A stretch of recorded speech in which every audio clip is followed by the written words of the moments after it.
Agatha கிறிஸ்டியின் பிறகு அங்கு ஒருவர் கூட இல்லை. அத்தியாயம் 15 பகுதி 2. மலை உச்சிகளின் மேலே இருந்தபடியே காலை பொழுதினை கழித்து முடித்தனர். அப்பொழுது அடிக்கடி கையிலிருந்த சற்றே பெரிய கண்ணாடி மூலம் கடற்கரை மக்கட்பகுதிக்கு பிரதிபலிப்பினை காட்டி உதவி பெற முயன்றனர். இவர்களை யாராவது கவனித்தது போன்ற ஒரு குறிப்பும் கிடைக்கவில்லை. பதிலுக்கு ஒரு சிறு சமிக்ஞையும் அப்பக்கத்திலிருந்து வரவில்லை. பகற்பொழுது இனிமையாக இருந்தது. கடல் அலைகளின் சற்றே கூடுதலான எழுச்சியோடு படகுகளின் வரவு எங்கும் தென்படவில்லை. தோல்வியில் போய் முடிந்த மற்றொரு தேடுதல் வேட்டையை மூவரும் மேற்கொண்டனர். காணாமல் போய்விட்ட மருத்துவர் பற்றி விவரம் கிஞ்சித்தும் காணோம். இவர்கள் நின்று கொண்ட இடத்திலிருந்து படியே வீட்டினை பார்த்தார் வேரா.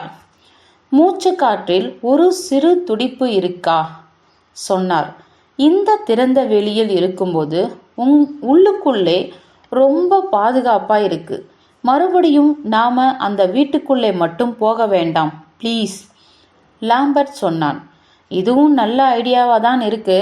நாம முன்கூட்டியே பார்த்து ஜாக்கிரதையா ஆகி உஷாராவதற்குள்ள நம்ம யாரும் இங்கே திடுதிப்புன்னு நெருங்கிட முடியாது. அந்த வகையில பாதுகாப்பு தான். நாம இங்கேயே தங்கிடலாம் என்றார் வேரா. ராத்திரி பொழுதை கழிச்சாகணுமே என்றார் ஃப்ளோ. அப்போ நாம வீட்டுக்கு திரும்பி போய்தானே ஆகணும். வேரா நடுநடுங்கினார். என்னால் இனி தாங்காது. இன்னொரு ராத்திரியை என்னால் அங்கே கழிக்க முடியாது.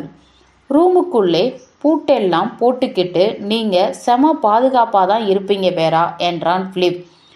இப்பொழுது வேரா ஆமாம் இருந்தாலும் என முணுமுணுத்தார். கைகளை நீட்டி வளைத்து நெட்டி முறித்த வேரா, இப்பொழுது எவ்வளவு நல்லா இருக்கு இங்கே, மறுபடியும் சூரிய பரிசம் என்றார். கூடவே பின்வருமாறு நினைத்து கொண்டார்.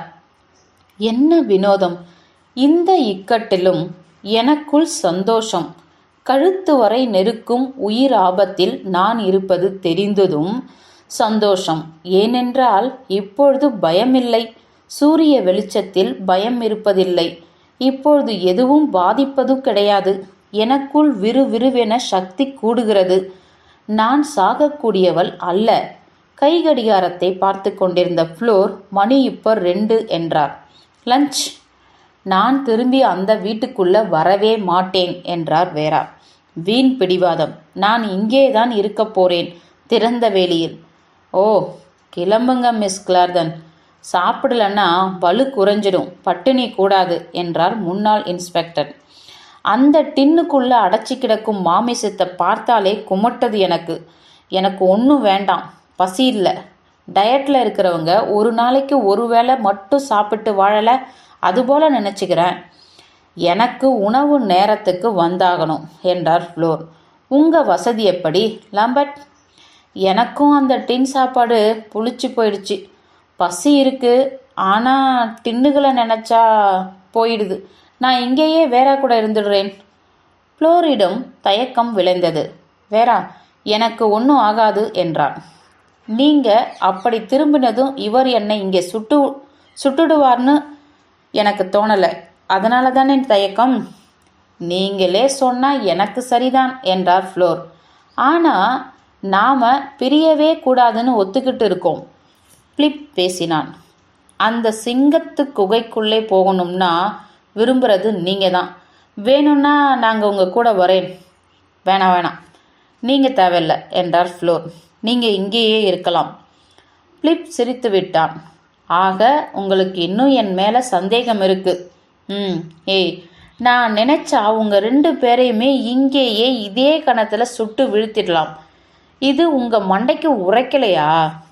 அது உரைக்குது, ஆனால் அப்படி செய்கிறது திட்டமிட்டபடி அமையாது. ஒரு தடவை ஒருத்தர் தான், அதுவும் ஒரு குறிப்பிட்ட வகையில் தான் செய்யப்படணும். அந்த பாட்டுப்படி. அட என்றார் பிலிப். கொலைகளின் மூலம் பற்றி உங்களுக்கு நிறையவே தெரிஞ்சிருக்கும் போல என்று குறிப்பிட்டான் கிண்டலாய்.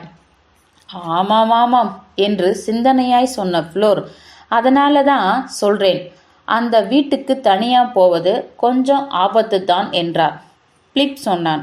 அப்படின்னா என்னுடைய துப்பாக்கியை வேணும்னா தரட்டுமா? ஆசையப்பாரு. வேணுமா? முடியாது. அவ்வளவு சுலபமாக என் ரிவால்வரை எங்ககிட்ட இருந்து பிரிச்சிட முடியாது இன்ஸ்பெக்டர். ஃப்ளோர் தனது தோளினை குலுக்கி விடை பெற்று கொண்டு வளைந்து சுழிந்து சென்று மறைந்த பாதையில் கிளம்பி போனார். லாம்பர்ட் அமைதியாய் குறிப்பிட்டான், இது மிருகக்காட்சி சாலைகளில் விலங்குகளுக்கு உணவு போடும் நேரம். சரியான நேரத்தில் சாப்பிட்றதுல மிருகங்கள் கராரானவை. பய ஆர்வமாய் வேரா கேட்டார், அவர் பண்றது என்ன? அத்தனை ஆபத்தானதா? நீங்க அர்த்தப்படுத்துகிற வகையில் கிடையாது. எனக்கு அப்படி தோணலை. ஆம்ஸ்ட்ராங் கையில் எவ்வித ஆயுதமும் கிடையாது. அவரை போல 3 மடங்கு உடல் வலிமை கொண்டவர் ஃப்ளோர். தற்காப்புல முன்னாள் இன்ஸ்பெக்டர் ஒரு புலி. தவிர ஆம்ஸ்ட்ராங் வீட்டுக்குள்ள இருப்பார் என்பது சாத்தியமே அற்ற ஒன்று. அவர் அங்கே இல்லை, அது எனக்கு தெரியும். அப்போ நடந்த இந்த அத்தனைக்கும் நம்ம கையில் இருக்கிற வேற முடிவு. ஃபிலிப் நிதானமாய் சொன்னான். ஃப்ளோர், ஓ, அவர்தான்னு நீங்கள் நிஜமாக நம்புறீங்களா? பாருங்க வேறா, ஃப்ளோர் விட்ட சரட்டு கதையையும் நீங்களும் கேட்டீங்க. அது உண்மைன்னு நீங்கள் ஒப்புக்கொள்கிற பட்சத்தில் எனக்கும் ஆம்ஸ்ட்ராங் காணாமல் போனதுக்கும் எந்த சம்பந்தமும் இல்லைன்னு ஆகுது. வாசல் வழியாக யாரோ போனதை பார்த்ததா அவர் விட்ட கதை என்னை விடுவிக்குது. ஆனால் அது அவரை விடுவிக்கலை. ஏதோ காலடி ஓசைகளை கேட்டதாகவும் ஒரு மனுஷன் கதவு வழியாக வெளியேறினதாகவும் இவை அத்தனையும் இவர் பார்த்ததாகவும் இது எல்லாத்துக்கும் இருக்கிற ஒரே சாட்சி ஃப்ளோரின் வார்த்தைகளே தான். இது அத்தனையும் ஒரு முழு பெரிய சைஸ் பொய் கூட இருக்கலாமே.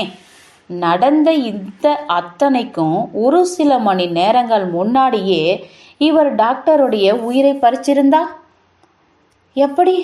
நடுக்கமாய் கேட்டார் வேரா. லாம்பர்ட் தன்னுடைய தோள்களை குலுக்கி காட்டினான். அது நமக்கு தெரியாது. என்னை கேட்டீங்கன்னா செல்வி வேரா, நாம பயப்பட ஒரே ஓர் ஆபத்து தான் இருக்கு. அந்த ஆபத்து ஃப்ளோர். இந்த ஆளை பற்றி நமக்கு என்ன தெரியும்? ஒன்றும் தெரியாது என்பதை விட வேறு இல்லை. முன்னாள் இன்ஸ்பெக்டர் அது இதுன்னு பீற்றிக் கொள்வதெல்லாம் கூட சரடா இருக்கலாம். இவர் வேற யாரோ ஒருவரா ஏன் இருக்கக்கூடாது? பணப்பை பிடித்த ஒரு கோடீஸ்வரன், எல்லாத்தையும் வளைத்து போட துடிக்கும் ஒரு பிஸ்னஸ் மேக்னெட், பைத்தியக்கார ஆஸ்பத்திரியிலேருந்து தப்பித்து விட்ட ஒரு கிறுக்கு. வேறா, ஒன்று மட்டும் நிச்சயம், நடந்துள்ள ஒவ்வொரு கொலையையும் இவரே கூட செஞ்சிருக்கலாம். வேரா அப்படியே வெளிரி போனாள். மூச்சு திணறிய குரலில் கேட்டார், ஒருவேளை நம்மையும் அவர் குறி வச்சிருந்தா? தனது பைஜாமா பைக்குள்ளிருந்து துப்பாக்கியை தட்டி கொண்ட பிலிப் சொன்னான், அப்படி ஒன்றும் அவர் பண்ணிடாம இருக்க தேவையான அத்தனை நடவடிக்கைகளையும் நான் எடுப்பேன். உடனேயே ஆர்வமாய் கேட்டான், என் மேல அத்தனை நம்பிக்கையா உங்களுக்கு வேறா? நான் உங்களை சுட்டு தள்ளிட மாட்டேன்னு அத்தனை நம்பிக்கையா? யாராவது ஒருத்தரை நம்பித்தானே ஆக வேண்டியிருக்கு என்றார் வேரா. ஒன்று சொல்லட்டுமா, ஃப்ளோர் பற்றி உங்களது கணிப்பு தப்பு. நான் இன்னும் அது ஆம்ஸ்ட்ராங் தானேன்னு நம்புகிறேன். இப்படி சொல்லிவிட்டு பிலிப் பக்கமாய் திடுமென முழுக்க திரும்பிக் கொண்டார். வேரா கேட்டார், இதுவரைக்கும் ஒவ்வொரு நிமிடமும் யாரோ ஒருத்தர் இருக்கிறதா நீங்கள் உணரவே இல்லையா? யாரோ நம்மை கவனித்தபடி காத்து கொண்டு? பிலிப் மெதுவாய், அது வெறும் நரம்பதிர்வு என்றான். வேரா விறுவிறு என கேட்டார், அப்போ அதை நீங்களும் உணர்ந்திருக்கீங்க? கேட்டதுமே நடுங்கினார். பிலிப் பக்கமாய் இன்னும் நெருங்கி கொண்டார். பேசினார், அப்போ உங்களுக்கு இப்படி தோணலையா? சொல்லுங்க. நிறுத்தினார். வசனம் உடைந்தது. பின் தொடர்ந்தார், நான் ஒரு முறை படிச்சிருக்கேன். 2 ஜட்ஜ் வந்தாங்களாம் சின்ன அமெரிக்கா நகரத்துக்கு. அவங்க தீர்ப்பு சொல்லியிருக்காங்க. அது ஓர் இறை தீர்ப்பு. ஏன்னா அவங்க நமது இந்த உலகத்திலிருந்து வந்தவங்களே கிடையாதாம். லாம்பர்ட் புருவங்களை உயர்த்தினான். விண்ணுலக தேவதைகளா? ஆ ம் எனக்கும் இந்த அமானுஷ்ய நிகழ்வுகளின் மீது நம்பிக்கை கிடையாது. இங்கே நடப்பது போதுமான அளவு மனித கைங்கரியமே. வேறா விடவில்லை. சில சமயம் எனக்கு தோணுது, சரியா தப்பா விளங்கல. ஆனா லாம்பர்ட் வேராவை கண்ணுக்கு கண் பார்த்தான். சொன்னான், அதுதான் மனசாட்சி.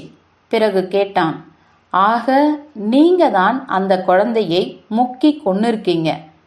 உக்கிரமும் வேகமும் உந்தி தள்ள, நான் பண்ணலை, இப்படி சொல்ல உங்களுக்கு எத்தனை திமிர் இருக்கும் என கதறினாள்.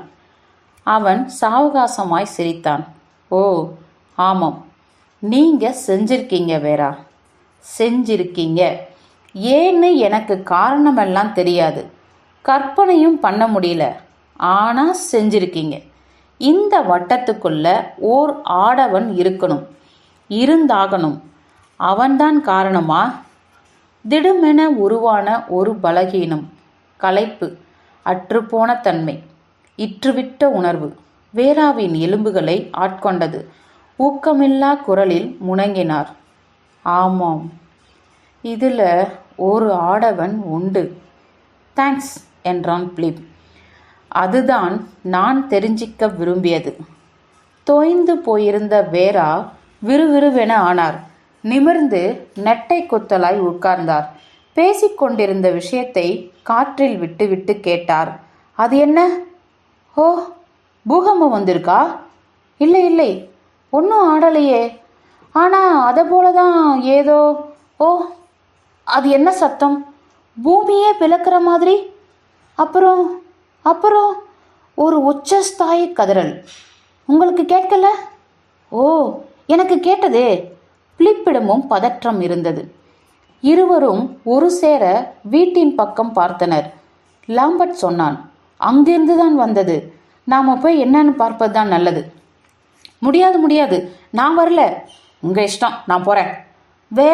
வேறு வழியின்றி சரி என்றார். நானும் உன் கூடவே வரேன்.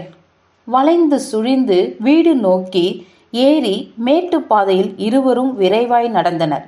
வீட்டின் முன்தளப்பகுதி சூரிய வெளிச்சத்தில் சாந்தமாகவும் எவ்வித தீதும் அற்று இருந்தது.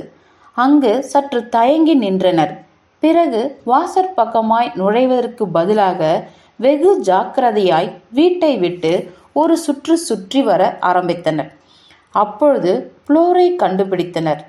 கிழக்கு பக்கத்து சமவெளி பகுதியில் ஒரு பாறையின் மீது பெரிய வெண்பளிங்கு கல் ஒன்றினால் தாக்கப்பட்டு தலை சுக்கு நூறாய் உடைந்து கூழாய் போன கதியில் இறக்கை விரித்து விழுந்து கிடந்த ஒரு கழுகு போல கிடந்தார் அவர். நிமிர்ந்து மேலே பார்த்த பிலிப், அது யாருடைய ஜன்னல் என கேட்டான். வேரா நடுநடுங்கும் வார்த்தை எழ மெல்லிய குரலில் சொன்னார், என்னுடையது.